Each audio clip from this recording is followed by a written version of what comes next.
On va conclure cette matinée en essayant de vous faire une petite présentation sur la réduction des quantités de sulfite dans les vins.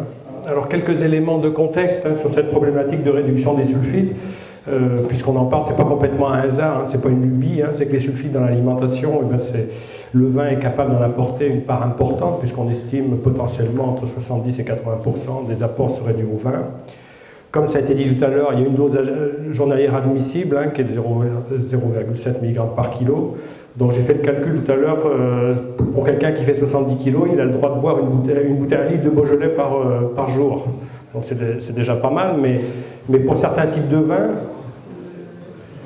blague mise à part, pour certains types de vins, cette quantité et la quantité que l'on peut consommer est beaucoup plus faible.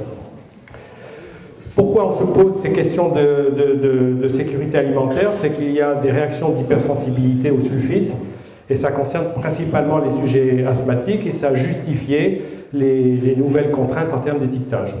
Et puis on l'oublie un petit peu aussi, c'est qu'en tant qu'opérateur, vous êtes aussi exposé, que normalement vous devez prendre des mesures préventives pour ne pas avoir trop de problèmes avec l'exposition au sulfite. Donc, tout ça fait que la réduction des teneurs en sulfite dans les vins, c'est quelque chose d'inéluctable. D'ailleurs, ça a été dit tout à l'heure, la réglementation s'est chargée pour vous de vous contraindre à en utiliser de moins en moins. Et puis le dernier fait majeur, c'est la nouvelle réglementation des vins biologiques qui fait que là, il y a une étape nouvelle qui a été franchie en termes réglementaires. Alors, le SO2 est utilisé en œnologie pour différentes propriétés que vous connaissez tous, mais ça a une conséquence, c'est que son spectre d'action est tellement large que c'est éminemment compliqué, éminemment complexe d'imaginer une solution de remplacement unique. Et d'ailleurs, aujourd'hui, il n'y en a pas. Et puis, petit point aussi par rapport à la réglementation, c'est que la réglementation, c'est sur les SO2 total, et que nous, en tant que technologues, on parle de SO2 libre ou de SO2 actif. Et donc, ça change aussi un petit peu la donne, notamment dans l'approche qu'on va vous présenter tout à l'heure. Alors, suite à ce constat, donc, il y a un groupe de travail a été constitué en 2009, donc ça commence à être ancien, qui a été soutenu donc, par France Agrimer, soutenu financièrement par France Agrimer, et qui a réuni un petit peu à l'image de ce qui a été fait par la suite pour l'oxygène, l'ensemble des intervenants de la recherche appliquée du territoire national. Voilà. Alors l'objectif qu'on s'est fixé, c'est d'étudier la faisabilité d'une réduction. Alors selon les personnes, on ne donnait pas le même qualificatif, mais c'est au moins significative, importante, voire drastique de l'emploi de sulfite contenu dans les vins. En clair, l'objectif c'est de produire des vins à moins de 100 mg, quelles que soient les régions. Alors le cadre que s'est fixé, c'est de ne pas considérer le système de production. On ne voulait pas rentrer dans le débat vin biologique, pas biologique, vin nature, donc ça, ce n'est pas notre propos. L'idée, c'est d'essayer de continuer à produire des vins sans défaut caractérisés. Pour cela, on s'autorise toute technique disponible. Donc ça peut être un itinéraire, un procédé, un produit de remplacement parmi ceux qui sont disponibles. Et que nos indicateurs d'efficacité, ils étaient factuels, et de fait, ils étaient analytiques, microbiologiques et sensoriels. Alors, il y a la notion de perte acceptable. Ça, c'est quelque chose qu'on s'est posé, qui finalement, on n'a pas abordé, parce que c'est éminemment compliqué d'essayer de quantifier ce que l'on peut accepter ou pas de perte qualitative pour contrebalancer cette perte en sulfite. Ça, c'est quelque chose de compliqué. On l'avait imaginé au départ, et finalement, on ne l'a pas traité. Donc sur le plan opérationnel, on a travaillé autour de 3 itinéraires modèles. Donc le premier, qu'on appelait I1, alors essayez de retenir, parce que je prends toujours les mêmes codes ensuite. Donc c'est la référence, donc c'est l'itinéraire qui met en œuvre les bonnes pratiques usuelles. Donc en gros, dans le Beaujolais, c'est l'itinéraire qui permet de produire 50 mg du vin du Beaujolais avec 50 mg de sulfite totaux. Donc c'est quelque chose déjà de très bien. L'itinéraire 2, donc l'objectif c'est de réduire la teneur finale en sulfite de 50% par rapport à la référence. Donc en gros, faire du Beaujolais à 30 mg de SO total. Et puis l'itinéraire 3, qui a un petit peu évolué selon les années, ça a été ou bien pas de sulfite ajouté, ou bien si on en ajoutait un petit peu de sorte qu'on n'en ait pas plus de 10 mg de manière à s'affranchir de l'étiquetage. Donc il s'agit bien d'une logique de moyens, de résultats et pas de moyens. Ce qui compte, c'est la quantité de sulfite finale dans les vins après conditionnement.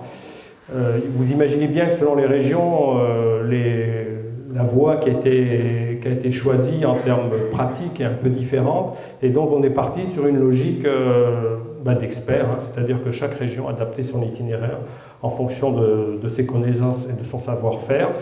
Encore une fois, l'objectif c'était d'atteindre les quantités de sulfite final dans les vins désirés. Et puis l'itinéraire devait être raisonnable d'un point de vue économique, environnemental.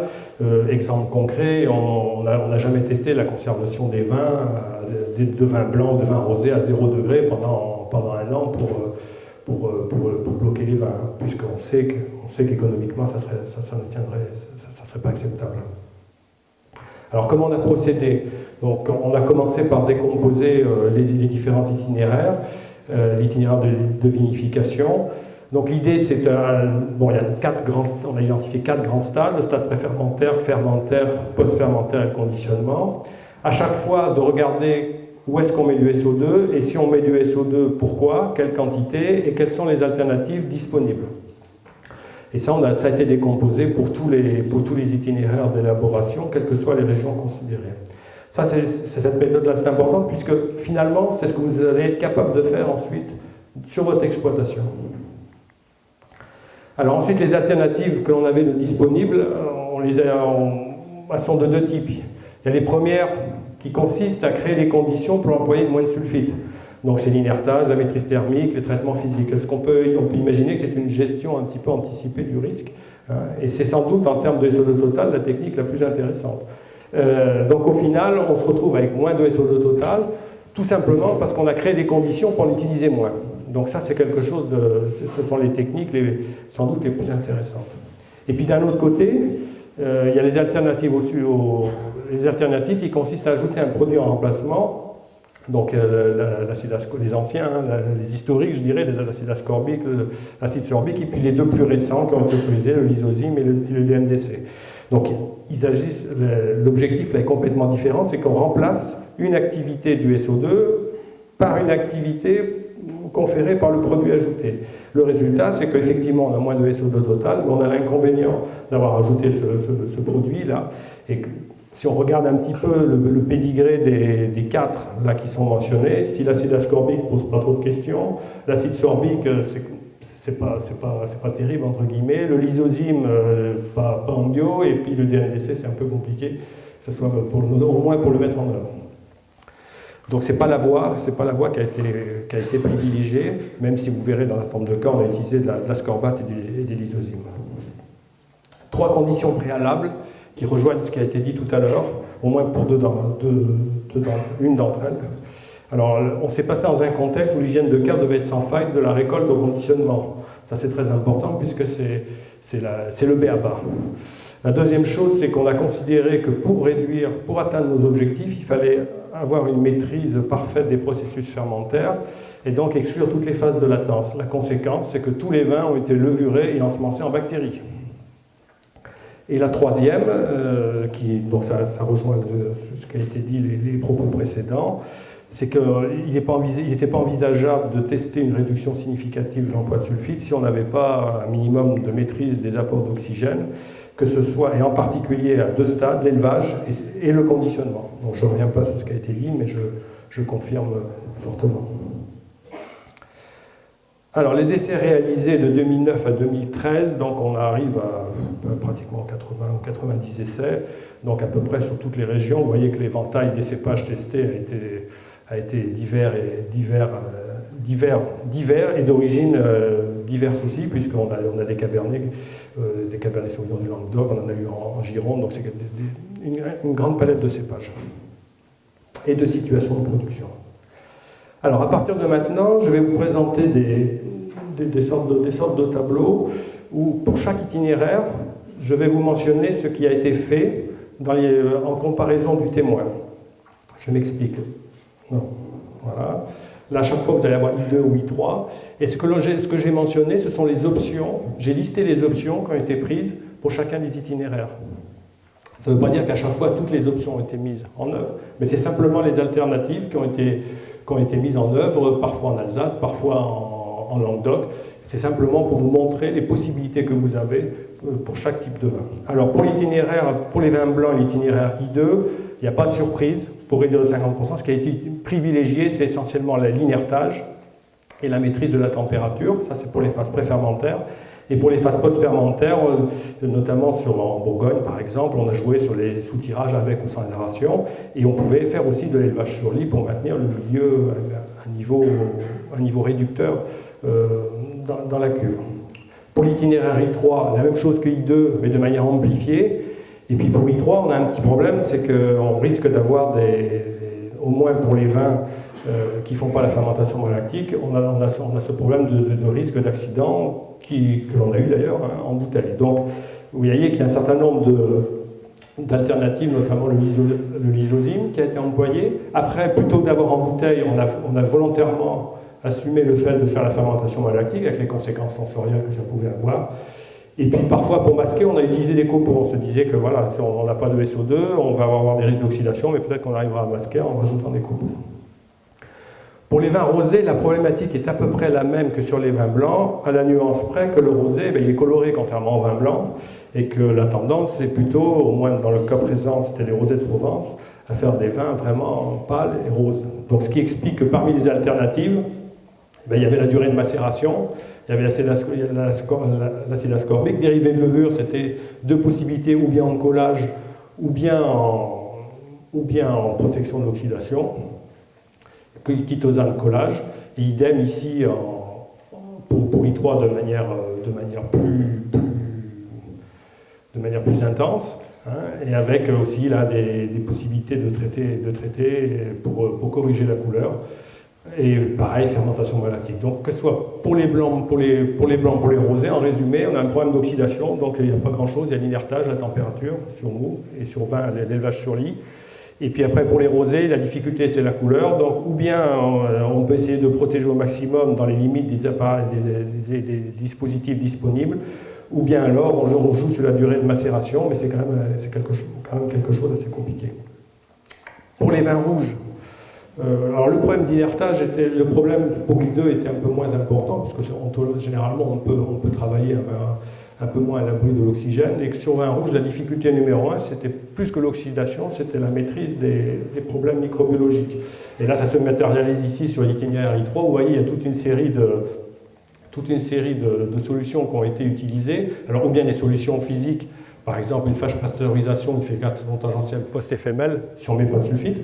Ça peut être l'ilososime, ça peut être éventuellement du chitosane en antibrette, ça peut être aussi une meilleure gestion des phénomènes microbiologiques avec la coagulation levure-bactéries dès l'ensemencement sur mou. Pour les vins effervescents, les vins effervescents, par définition, rajoutent du SO2 essentiellement sur mou, et on peut rajouter cet effet en champagne des quantités assez significatives compte tenu des schémas de récolte et de transfert des mous. Donc là, ce qui a été surtout imaginé, qu'on verra un peu plus tard, c'est un sulfitage différé du mou. Et puis pour les vins blancs liquoreux, où il y a beaucoup moins d'essais, la problématique a surtout consisté à voir si au moment du mutage, on pouvait, par les méthodes physiques, préalablement au sulfitage, améliorer l'efficacité du SO2 ajouté. Voilà pour les modifications d'itinéraire qui ont été appliquées pour faire pour I2 et I3 en comparaison à l'itinéraire référence I1. Concernant les appeurs de sulfite, je dirais que quels que soient les types de vins considérés, il y a deux stratégies. Pour I3, c'est simple, on n'en rajoute pas, on en rajoute très peu, 10 mg, 10 ou 20 mg, sachant qu'on peut rajouter sur mou, ça c'est valable notamment sur les effervescents, on peut rajouter sur mou une quantité significative qu'on ne retrouve pratiquement rien sur vin. Mais globalement, pour arriver à l'itinéraire I2 50%, il y a deux stratégies, ou bien à tous les stades, on divise par deux. Et ça a été appliqué en gros sur les vins blancs autres que le Sauvignon, et ça a été appliqué aussi sur les vins rouges.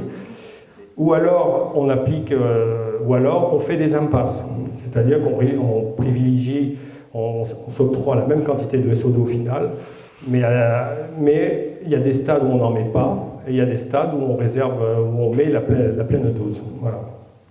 Alors, premier indicateur, la teneur en sulfite dans les vins. Alors, pas tous les millésimes, bien sûr, pas tous les vins, mais vous voyez que sur les vins blancs, Ici, on a réussi à... Vous voyez, regardez toujours à gauche le point de départ I1. Donc on est déjà sur des itinéraires qui sont là assez largement optimisés. Hein, et que globalement, sur les vins blancs, on est arrivé à produire sur I2 des vins blancs qui représentaient une perte entre 50 et 60%. Hein, donc on a globalement atteint l'objectif de réduction de 50% sur I2. Sur I3, bon, il y a toujours un peu de SO2 hein, sur I3, parce que vous l'avez vu tout à l'heure, les levures en produisent. Hein.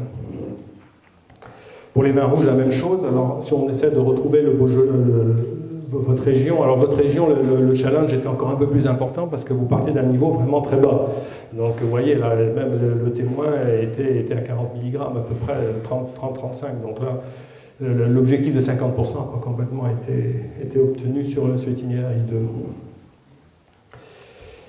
Alors, pour les rosés, alors là, les rosés, c'est bon, des rosés de Prévence, imaginez, hein, nécessité de protéger la couleur, et avec des pH qui sont quand même relativement élevés. Donc là, on est souvent au-dessus de 100 mg sur la référence I1. Par contre, on a réussi à diminuer au moins de supervision analytique de 50%.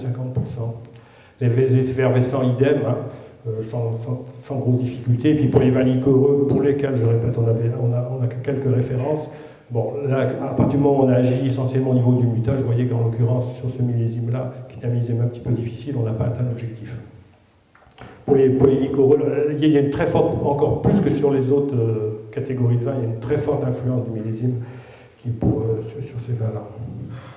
Alors sur le plan physico-chimique, donc je vous ai dit tout à l'heure, sur 83 essais, il y a un seul vin qu'on peut considérer comme non marchand parce que tout simplement il a été piqué.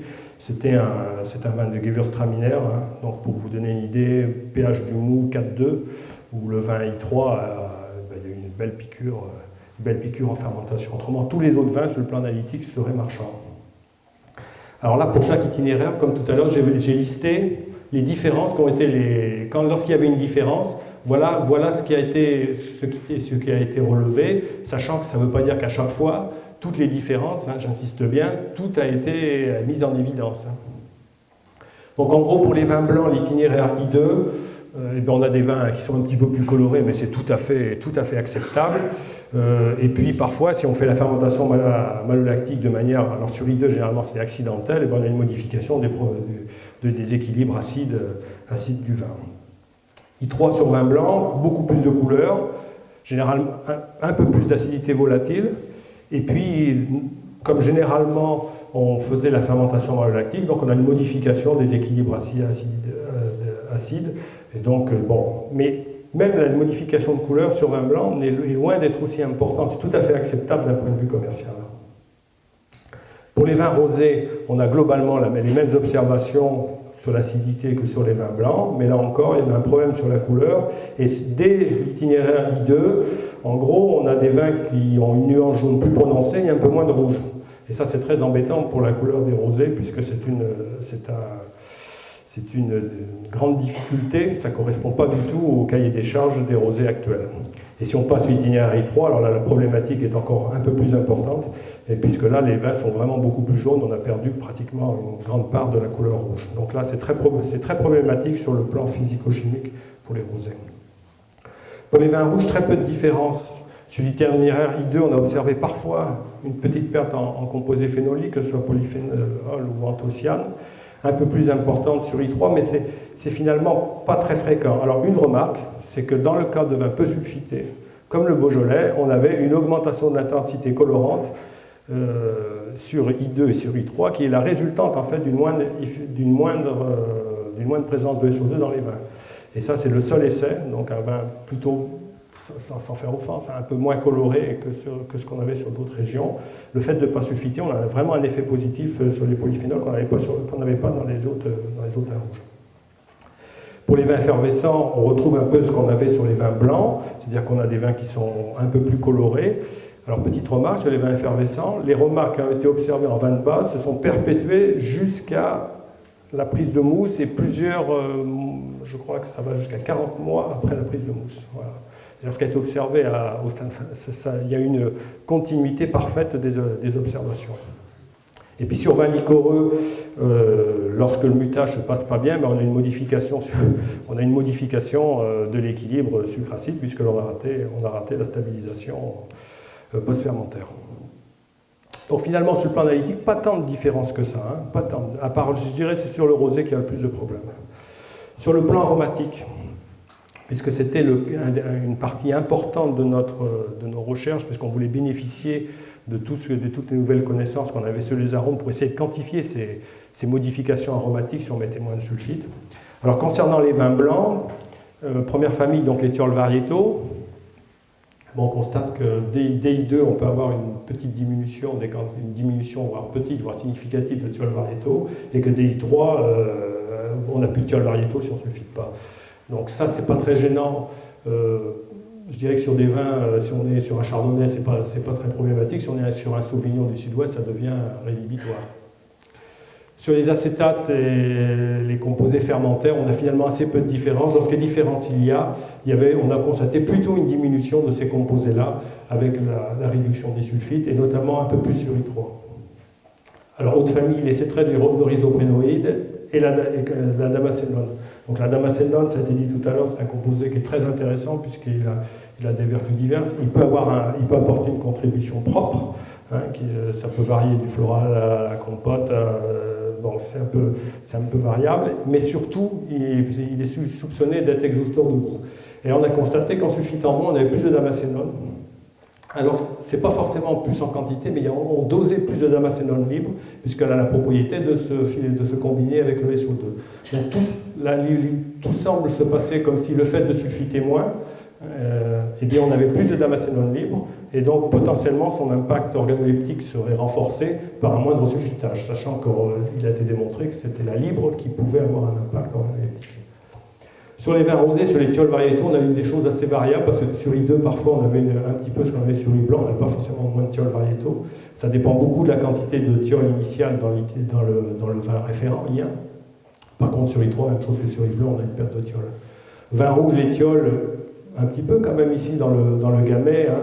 Donc les différences, toujours perte sur I3. Composés fermentaires, un peu comme l'effet de l'oxygène, c'est complémentaire, c'est plus ou moins la même observation, on n'a pas d'effet très significatif. Parfois un effet, une perte d'acétate sur I3. Les norizoprénides, la même chose avec la damascénone, et récemment on a eu la même chose avec la méthionine. Furanol, homofuranol, ou pas de différence, ou un peu moins. Et le potentiel en DMS, en diméthylsulfure, lui reste stable.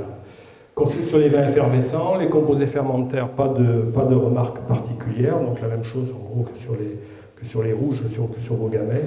Pour ce qui est des vins liquoreux, là aussi, un peu de référence, mais concernant les thiols variétaux, ben là, même observation pour I3, plutôt variétaux. Donc globalement, sur le plan aromatique, si on exclut les thiols variétaux ou le fait de moins sulfiter DI2, on a une perte importante de ces composés.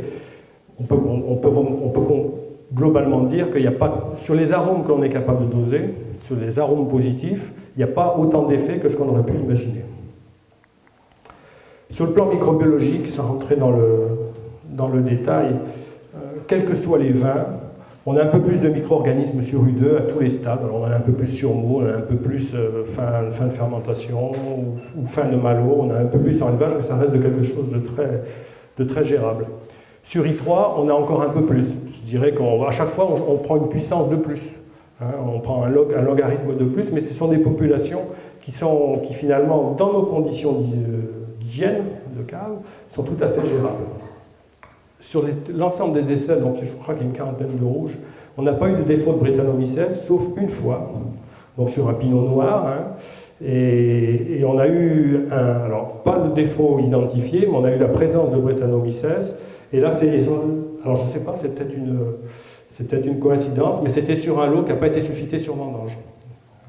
Pour les vins effervescents, pas de remarque particulière, idem sur les liquoreux, sauf que forcément, si on rate le mutage, on a une population de levure plus importante ensuite en élevage. Sur le plan sensoriel, pour I2, pour l'itinéraire, donc 50%, je dirais que deux possibilités. Ou bien il y a le cas des vins dont l'empreinte thiol est très importante, exemple les sauvignons. Donc là c'est clair, il n'y a plus les composés, donc le caractère thiol a disparu.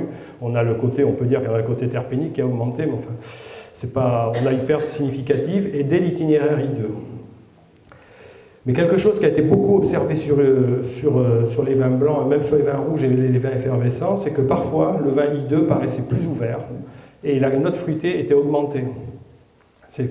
En gros, c'est une conséquence, c'est que le vin moins sulfité était moins réduit, et donc le côté fruité ressortait de manière plus importante.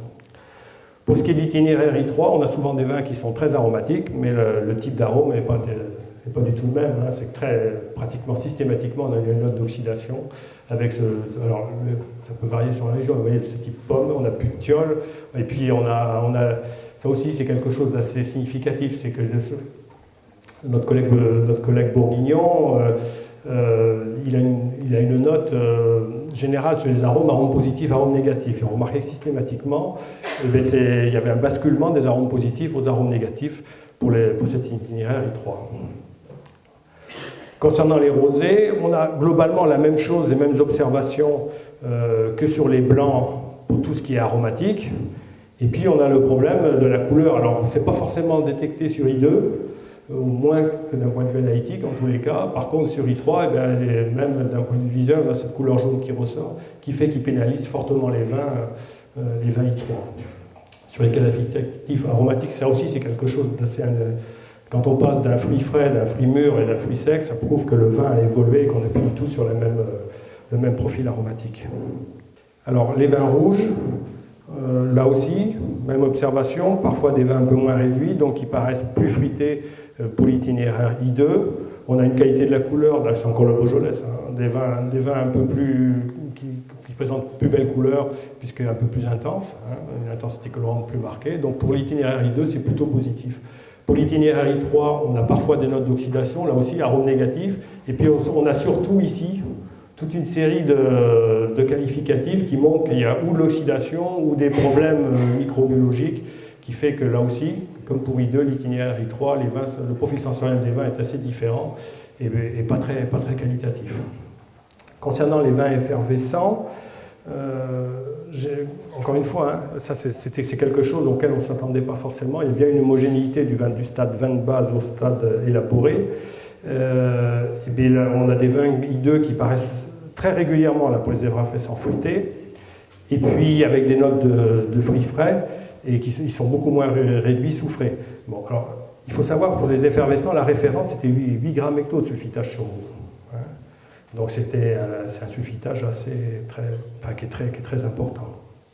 Et pour l'itinéraire I3, bon, que ce soit en vin de base ou en vin élaboré, on a des vins qui sont oxydés. Et puis, concernant le vin liquoreux, I3, idem, hein. I2, pas de différence. Par contre, I3, sur les quelques références qu'on a, là aussi, on a ce caractère oxydé qui ressort nettement. Alors, le bilan de ces observations, c'est que pour notre itinéraire I2, moins 50%, ben, finalement, les différences microbiologiques ou physico-chimiques sont tout à fait acceptables. Hein. Alors il y a quelques différences aromatiques, ça pose problème essentiellement pour je dirais que les sauvignons et les rosés, hein, pour ce caractère thiol variétaux, mais que finalement il y a quand même des perspectives. Pour l'itinéraire I3, donc moins 10 mg par litre, donc là on a très rapidement une altération de la couleur et une augmentation de l'acidité volatile, on a des populations de micro-organismes plus importantes. Donc les thiols variétaux, c'est même plus la peine d'en parler pour l'itinéraire I3. Parfois, on a une perte d'acétate. Et je dirais que le seul point positif, c'est ce gain en damacénone. Et puis quand même, on a une modification importante du profil sensoriel des vins avec une note d'oxydation systématique, ou au pire, ou au mieux, on change de caractère en passage d'un fruit frais à un fruit mûr. Ça, notamment, c'était bien observé sur Grenache dans la vallée du Rhône. Alors l'épilogue, c'est que je crois qu'il est, à ce stade, hein, aujourd'hui, il était aléatoire, illusoire de compter sur une molécule de substitution pour réduire les quantités de sulfite dans les vins. Hein. Alors ça n'exclut pas de poursuivre les recherches, il y a des travaux qui sont en cours, on pourrait en parler, mais ce n'est pas le propos. Alors on dispose des alternatives physiques qui nous permettent globalement de maîtriser les populations microbiennes, ce qui fait qu'on peut gérer le côté, je dirais, microbiologique. Par contre, lutter contre l'oxydation, c'est quelque chose que pour l'instant on n'a pas d'outils, alors on peut faire du mieux possible en maîtrisant les quantités d'oxygène que l'on met et que l'on introduit, mais même en maîtrisant au maximum, on ne maîtrise pas suffisamment, même au conditionnement, en maîtrisant parfaitement, on ne maîtrise pas suffisamment pour prévenir ce défaut d'oxydation. Donc la réduction des sulfites, je pense, passe vraiment par une innovation en termes de procédés d'élaboration et de conditionnement. Je dirais qu'il faut remplacer les sulfites par presque de la matière grise, hein, essayer de faire différemment. Il faut bien comprendre que toute l'énologie s'est développée, tous les itinéraires ont été développés avec des sulfites, et que si on ne veut pas mettre de sulfite, il va falloir forcément faire différemment. Mais qu'il y a quand même des possibilités qu'on est capable de produire sans perte de qualité. Alors ici, vous en êtes convaincus, mais dans d'autres régions, c'est un peu plus compliqué.